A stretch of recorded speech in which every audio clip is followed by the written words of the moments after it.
quarta-feira vocês já sabem que é o dia da gente receber, né, o nosso doutor Sandro Massini aqui na nossa sala para falar um pouquinho sobre saúde emocional. Tudo bom, doutor? Olá, boa tarde, Bárbara, tudo bem? Boa tarde, Renato. Boa tarde, doutor Sandro. Um prazer estar aqui com vocês novamente, discutindo e batendo um papo de qualidade. Com certeza. Olha, hoje a gente trouxe um tema aqui muito legal para a gente falar um pouquinho sobre o alcoolismo, né? Sobre a quantidade aí da frequência do abuso da bebida, gente. Como é que tem crescido isso, né? E qual que é a importância da gente trazer esse tema, doutor, aqui para os nossos telespectadores? Bom, é um tema muito relevante, ainda mais falando de jovens, né? Porque hoje vamos falar sobre o abuso do álcool na juventude. Então é muito importante porque todos os estudos mostram que não existe margem segura para o jovem consumir bebida alcoólica. Não existe margem segura. Tipo um copo, não. Não existe, porque o jovem, o processo cognitivo, né, o cérebro dele está em desenvolvimento. Os estudos apontam que o desenvolvimento cerebral cognitivo, eles se estendem até por volta de 21 anos. E o que a gente tem, o que as pesquisas têm mostrado é que o jovem começa a beber cada vez mais cedo, né? Uau. E este é o problema. A partir de que idade hoje está sendo mais ou menos o início aí Eu vou assustar nessa você. vida bandida? Eu vou assustar vocês, hein? Por alto ali nos bastidores que era 12 Ele anos. falou 12 anos. 12,5. As últimas pesquisas mostram acertou, amigo. 12,5. Então, entre 12 e 13 anos 13. é o primeiro contato com a bebida alcoólica. E o pior, talvez o mais agravante, é que geralmente esse contato acontece Em casa. dentro de casa. Ai, meu Deus. E aí? Mas por que, doutor Sandro, que acontece esse agravo da bebida de álcool, esse excesso dentro dos lares, quando os pais têm que dar exemplo? Então, assim, como bem você colocou, Renato, os pais têm que dar exemplo, né? E a gente sabe que nem todo lar tem a sua estrutura familiar adequada. E o pai e a mãe realmente ele acaba sendo um exemplo para o jovem. Então a gente costuma ver que num lar disfuncional, um lar onde não tem este hábito coletivo de almoçar em família, dos pais conversarem, né? Educar os seus filhos da problemática do álcool logo na adolescência, né? Por vezes os pais, o modelo do pai é errado. O pai trabalha, chega em casa e enche a cara. Final de semana, acaba bebendo de uma forma mais pesada. E aí pede para o seu filho, de 12, 13, 14 anos, não seguir o mesmo modelo. Aí fica difícil. Aí não dá, né? Mas é o que a gente vê e é a nossa realidade, né? A Organização Mundial da Saúde, ela coloca um parâmetro do beber seguro. Tá. No meu ponto de vista, eu, enquanto profissional da saúde, eu acredito que o seguro é não beber. Ok? Sim. Mas a Organização Mundial da Saúde fala que é uma dose para mulheres por dia, uma dose, e 2 doses para homem. Mulher, o que é uma dose? Uma dose significa 14 gramas, ok, de álcool. Uma latinha de cerveja, uma taça de vinho ou 1/4 uma dose de destilado. Isso significa uma dose. Então, para a Organização Mundial da Saúde, uma dose é o recomendado. Então, você vai beber, você pode beber uma latinha de cerveja. A mulher, uma latinha, o homem, 2. Quem bebe 2 latinhas de cerveja num churrasco ou numa festa? Faz a multiplicação aí por final de semana, quanto é que não vai dar? Aí a gente vê que existe uma sigla que a ciência coloca, que é o beber pesado episódico. O beber pesado episódico é quando a pessoa faz o uso, dentre 2 horas, de 4 ou 5 doses. De 4 a 5 a mais, né? Então é esse beber pesado. E o jovem, teve um estudo agora recente, que os jovens entre 15 e 19 anos... Isso indifere a classe social ou tem a interferência da classe social? Olha, pro álcool é quase que equivalente. Claro que tem alguns estudos dentro de escolas públicas que colocam que o aluno da escola pública ele acaba bebendo mais que o aluno de escola privada. Mas lembrando que o álcool é a droga mais consumida no mundo. Porque é uma droga lícita. Achei que era o açúcar. Não, de drogas psicoativas. Ah, tá. Psicoativas. De drogas psicoativas. Ah, tá. Lembrando que droga psicoativa é qualquer substância que altera o funcionamento cerebral. Tá. O álcool é uma droga psicoativa depressora. Então, que as pessoas também têm uma visão equivocada, achando que o álcool é uma droga estimulante, porque criam que a pessoa fica desinibida, ela fica mais eloquente. Vou beber pra me soltar, aquela coisa. Sai pegando as menininhas na balada. Os homens têm mais esse costume. Eu quero beber porque eu vou zoar, pra mostrar para outros homens que bebem bastante, e quando vem com destilado, quando começa a misturar tudo, vira uma... Desgraça o negócio. E o perigo disso no jovem, o que é? Porque o jovem ele fica mais vulnerável. Então, por que o jovem não pode beber? A gente tem umas categorias de risco. Então, não pode beber jovem, não pode beber mulher grávida, não pode beber idoso. O jovem, você diz... Jovem até os 20 anos teria que ser proibido. Porque o cérebro está em desenvolvimento. Então, o sistema límbico ainda não está feito, a região pré-frontal não está ainda concluída e ele vai sofrer interferências. Haja dito que já tem comprovação que o jovem que bebe antes dos 15 anos, ele tem de 4 a 5 vezes chance de se tornar um dependente alcoólico na vida adulta. Uau! Então, você vê como que o iniciar precocemente no álcool é muito prejudicial. Esse independente que você fala independente dele ter uma família que já vem hereditário com esse caso. É outro fator, né? Acho que aí piora, né? Outro fator de risco, sim, porque a gente sabe que o álcool, ou como as dependências de substâncias psicoativas, é muito complexo fechar e apontar uma única causa. A gente sabe que existe a causa genética, ok? Então, realmente, essa causa, ela possibilita que a pessoa tenha predisposição genética, mas tem outros fatores também que influenciam a pessoa, que aí é o contexto familiar, o contexto social, né? O comportamento desta pessoa. Tem alguns estudos que colocam que a criança com déficit de atenção tem uma probabilidade maior de desenvolver quadros de dependências de drogas. Porque o déficit de atenção, existe uma desregulação bioquímica e a criança, já o jovem adolescente, ele vai compensar esta desregulação através da bebida ou das drogas. Quais são os prejuízos, então, além desses que você falou, da parte do cérebro frontal, ainda que está se desenvolvendo? Qual que são os outros prejuízos, além de? Olha, morte prematura. Lembrando que o acidente de carro para o jovem é a primeira causa-morte. Isso é verdade. A primeira causa-morte, até aí os 20, 22 anos, é o acidente de carro. E a gente sabe que esse beber e dirigir tem tudo a ver. Né? A gente tem campanhas aí publicitárias fortíssimas, né, no Ministério da Saúde, para que realmente quando as pessoas bebam não dirijam, mas o jovem ele se expõe mais a risco. O jovem se impõe, ele se coloca em risco no lado sexual sem preservativo, gravidez indesejada. Ele pode desenvolver quadros psicóticos, quadros, né, comportamentais na sua vida adulta. Ele tem de 4 a 5 vezes mais chances de desenvolver a dependência alcoólica, prejuízo no rendimento escolar. O adolescente ele está em formação acadêmica, então baixo rendimento escolar é um fator muito drástico, sem contar a evasão da escola. Então a droga na adolescência, hoje estamos falando do álcool, mas todas as drogas é completamente prejudicial. O pai quando identifica no filho que ele está com excesso do álcool, bebendo compulsivamente, a primeira coisa que o pai pode fazer é entrar em contato com um psicólogo para poder orientar, porque não temos cura, né, para um alcoólatra. Sim, perfeito. Não ser Jesus, que Jesus chega e cura. Sim. É o único que cura, que é a cura, né, do álcool. Mas independente disso, o pai identificando, nossa, eu estou vendo que meu filho está exagerando muito no álcool. Ele pode chegar e contratar, entrar em contato com um psicólogo para poder orientar o filho dele a dar uma maneirada, diversificar?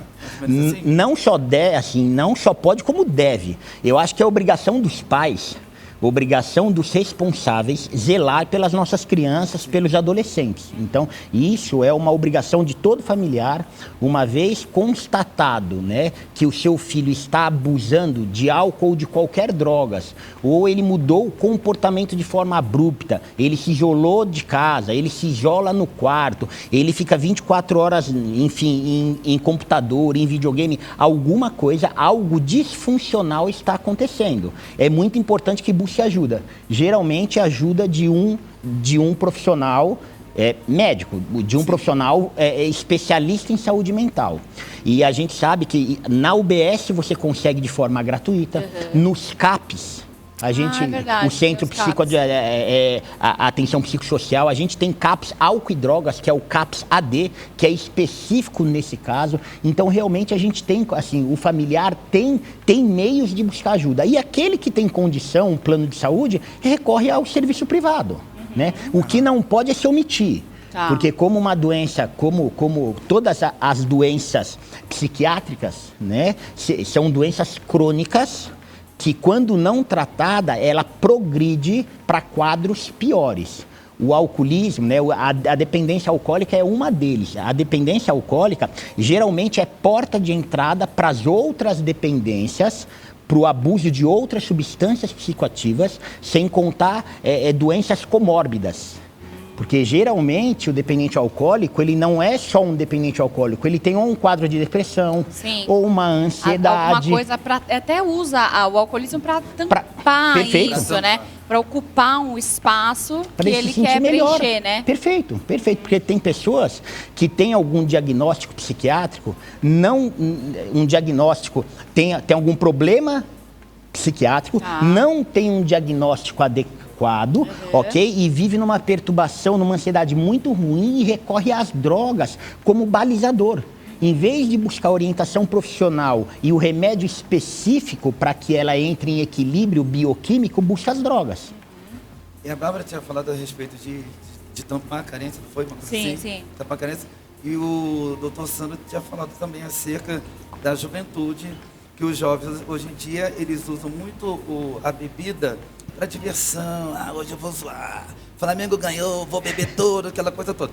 E, pegando aqui, carona, no que a Bárbara tinha falado a respeito sobre a carência, as mulheres, hoje em dia, também têm aumentado o número de mulheres que são dependentes do álcool. Perfeito. As mulheres que têm bebido, ultimamente, em consumo muito alto, para tampar também determinadas carências de relacionamento, elas bebem para poder esquecer. Então, olha, os fatores são os mais complexos, né? O que leva uma pessoa a beber, desde uma certa introspecção, de uma timidez, de uma insegurança ou problemas emocionais. Então, o que leva o jovem a buscar a droga são os mais... ou apenas o descobrir algo novo. Tem pessoas que não têm problema nenhum, né? E é curioso. Eu quero beber, eu quero me divertir, eu quero ficar louco. Eu quero tomar um porre para ver como que é, né?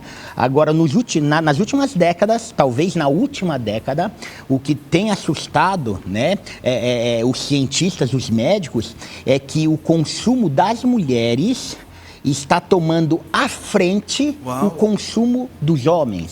Sério? Então, hoje, as mulheres jovens... Só é você ir na porta de faculdade. Vai na porta de faculdade, vai nos barzinhos na Vila Madalena, vai numas festas, você vai ver que hoje a mulher jovem, ou na primeira, na adulta de 20, 22, 24, 25 anos, as mulheres têm bebido mais do que os homens. O último estudo mostrou uma prevalência em torno, aproximadamente 26% das mulheres. 26% é uma a cada 4. Então, você que está me ouvindo, se você mora numa residência com 4 pessoas, alguém daí bebe. Na minha casa não sou eu, tá? Tem uma coisa que eu não gosto de beber. E para os homens, em média, 22%. Então, realmente, esses estudos causam um certo assombro, né? Sobre aquele beber pesado episódio que é a questão da dose, quando a pessoa bebe de 4 a 5 ou mais doses num período de 2 horas, né? Tem um estudo feito em jovens, um estudo universitário nas escolas, que coloca que o jovem de 15 a 19 anos, no último ano, 32% desses jovens tiveram este episódio de o beber pesado episódio. Nossa. 1/3 dos jovens do Brasil, 1/3, gente, é muita. A gente está falando gente. Coisa é muita gente bebendo de uma forma pesada. Desordenada, né? O então negócio é preocupante. Perdeu eu acho que a bebida de hoje em dia, doutor Sandro, é mais quase de zoeira. Mas aí o cara começa numa, despretensiosa. E também aquele ditado popular, né? Eu tô completando 14 anos, tô com 13, tô com 15, vamos ver o que vai dar. Porque oportunidade, eu falo, minha oportunidade eu já tive de tudo, tanto de droga quanto bebida, mas eu sempre pensei, gente, se eu for beber, se eu for me prostituir ou drogar, eu vou apanhar dos meus pais. Porque não foi caráter da minha família ter muito desenvolvimento. Perfeito. É princípio de educação, né? Então, mas você teve esse alicerce familiar. O que a gente coloca em questionamento é que nem todo lar brasileiro tem uma estrutura familiar. Então, muitos lares são de pais separados. São de pais que um ou outro faz o consumo de substâncias. Então, a criança, o jovem, fica mais vulnerável. Então é muito importante realmente a gente falar a respeito, é muito importante levar informação e sobre o Ministério da Saúde, ele vem fazendo o seu papel, porque lembra aquela atuação há 20 anos atrás sobre a indústria do cigarro, né? A OMS bateu muito em cima, proibiu todos os meios de propaganda, fechou os ambientes, né? Assim, proibiu o fumar em ambientes fechados, né? E o grau, né, de pessoas acometidas ou de pessoas dependentes do cigarro diminuiu e muito. E isso tem que ser feito e a gente vem trabalhando em prol agora com esse mesmo peso, com essa mesma visão para o álcool. Porque o álcool, assim, sobre as drogas lícitas, é a droga mais usada no mundo. E as mulheres, elas sofrem mais consequências, né? Porque você falou, o número cresceu de mulheres que estão consumindo álcool. Quais são as consequências que a mulherada sofre aí? A gente sempre sofre mais. Então, vamos lá no Brasil, olha, porque o Brasil está sempre recorde. Oh, meu Deus. Não, é verdade. Os estudos também apontam que a mulher, em relação ao álcool, é mais frágil. É mais frágil, porque o corpo da mulher, ele é constituído de mais gordura do que o corpo do homem. Então, se tem mais gordura, tem menos líquido. Então, o metabolizar o álcool, né, é mais lento. E tem uma enzima específica que a mulher também tem em menor quantidade, uma enzima que digere o álcool. E sem contar que a mulher, ela tem toda a parte hormonal diferenciada do homem. Então, a gente sabe, os estudos apontam que se a mulher beber na mesma quantidade que o homem, o risco à saúde, a lesão à saúde vai ser mais precoce, vai ser mais rápida do que o homem. Entendi. Poxa vida. Doutor Sandro, e essa mulher gestante descobriu agora, está com 1 mês, 2 meses, 3 meses de gravidez, qual que é a orientação que você dá para ela? Se a mulher que está bebendo ou quer beber, é compulsiva, qual que é a orientação? Não pode beber, é simples assim. Mulher grávida não pode beber. Lembra que o álcool passa pela placenta. Não pode. Se você bebe, você está dando bebida para o seu filho. Se você fuma, você está dando cigarro para o seu filho. Se você está consumindo qualquer substância psicoativa, lembra que a placenta não é uma parede protetora. Né? É algo que protege a criança, mas lembra, tudo que tiver na sua corrente sanguínea, o seu feto, a sua criança está sendo alimentada. Então, mulher grávida não pode usar nenhum tipo de droga. Tem remédios, até remédio, dependendo, se você faz algum tipo de tratamento, dependendo do remédio, uma vez você estando gestante, você tem que procurar o seu médico, que você tem que suspender o remédio. Quanto mais uma droga ilícita. Aí você já manda para a criança a informação de que o que você está fazendo é bom e a criança pode até já nascer com uma predisposição, né? Se não nascer apenas, olha, e eu estou sendo bem reducionista, se não nascer apenas com uma predisposição, que já seria horrível, ela pode ter uma má formação congênita. Nossa. Então, né, gente, né? Tem que, né, se ligar. Então, olha, elimine aquilo que não faz bem para a sua saúde. Saúde em primeiríssimo lugar. Doutor Sandro, muito obrigada mais uma vez pelo nosso bate-papo. Passa tão rápido, né? E eu que agradeço. Mas por um lado é bom, porque aí fica um gostinho de quero mais para a semana que vem. Toda quarta-feira. Lembrando que as nossas redes sociais, vocês conseguem interagir conosco pelo nosso site, pelo meu Instagram, que fica aí no rodapé do seu vídeo. Entre em contato, mande sugestão. Se precisar de orientação, se precisar, enfim, de um atendimento, fique à vontade. Teremos o prazer de atendê-los. Muito bom, muito bom.